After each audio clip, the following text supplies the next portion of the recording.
Isang pagpalang araw po sa ating lahat. Welcome back po sa ating 365 Daily Devotion to Pastor Russell Ocampo. So, ang topic natin for today is Afraid but Empowered. At syempre, patuloy pa rin tayo sa ating Bible character edition. So, ang concept natin for today is who is Gideon? So, Gideon from further faith to tested obedience. So, sabi dito, Gideon lived during a time when Israel was oppressed by the Midianites because they had a sign against God. Judge chapter 6 verse 1. The people were afraid and hiding. Gideon himself was threshing with in winepress to keep it from enemy. Judge chapter 6 verse 11. When the angel of the Lord appeared, he called Gideon a mighty man of valor. Judge chapter 6 verse 12. Gideon did not feel brave. He felt small and weak.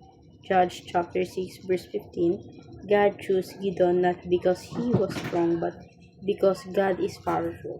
The Lord reduced Gideon's army from 32,000 men to only 300 so that Israel would not boast and say, "My own hand has saved me." Judge chapter 7 verse 2. With trumpets and torch, God defeated a great army. Judge chapter 7 verse 20 to 22. The victory clearly came from the God alone. Hebrews chapter 11 verse 32 includes Gideon among the people of faith. This story shows that salvation is by God's power, not human strength. Psalms chapter 20 verse 7 and Ephesians chapter 2 verse 8 to 9. God often uses weak people so that all glory belongs to Him. 2 Corinthians chapter 12 verse 9. Gideon's life teaches us that faith may begin with fear, but it must grow into obedience. God patiently strengthened Gideon, even giving him a sign when he was afraid. Judge chapter 6 verse 36 to 40. Step by step, Gideon learned to trust and obey. At makita natin ito sa Judge chapter 6. Sabi dito, the Israelites did evil in the eyes of the Lord, and for 7 years he gave them into the hands of the Midianites. Because the power of Midian was oppressive, the Israelites preferred shelter for themselves in mountain depths, caves, and strongholds. Whenever the Israelites planted their crops, the Midianites, the Amalekites, and other eastern peoples invaded the country. They camped in the land and ruined the crops all the way to Gaza, and did not spare a living thing for Israel. Either sheep, nor cattle, nor donkey, they came up with their livestock, and their tents like swarm of locusts. It was impossible to count them, or their camels. They invaded the land grave, Midan so impressive the Israelites that they have cried out of the Lord's for help. At ngayon po, share ko po yung mga natutunan ko sa naging topic natin for today. Magsisimula tayo sa ating teaching. First teaching, those who live in sin live in fear. So, yung mga tao pa lang namumuhay sa kasamaan is namumuhay din sila sa takot na meron sila. Sa ating second teaching naman, those who are weak are strong in the Lord.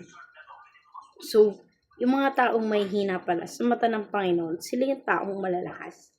Sa ating third teaching naman, those who are afraid are empowered by the Spirit. So, yung iba ring mga tao pala na natatakot, binibihiyaan sila or ginagabayan din pala sila ng banal na espiritu ng ating Panginoon. So, dadako tayo sa ating application. First application, be afraid only when you are living in sin. So, hindi mo kailangan matakot sa kahit anong bagay na nararamdaman mo, nakikita mo, but you have to be afraid kung ikaw ay namumuhay sa kasamaan. Sa ating second application naman, be an instrument in the hand of God. So, kailangan maging instrumento rin tayo sa ibang tao na hindi dapat tayo gumagawa ng ganong kasalanan or hindi natin dapat isinasabuhay yung mga ganong bagay. And we have to be an instrument sa mata ng ibang tao dahil tayo yung anak ng Diyos.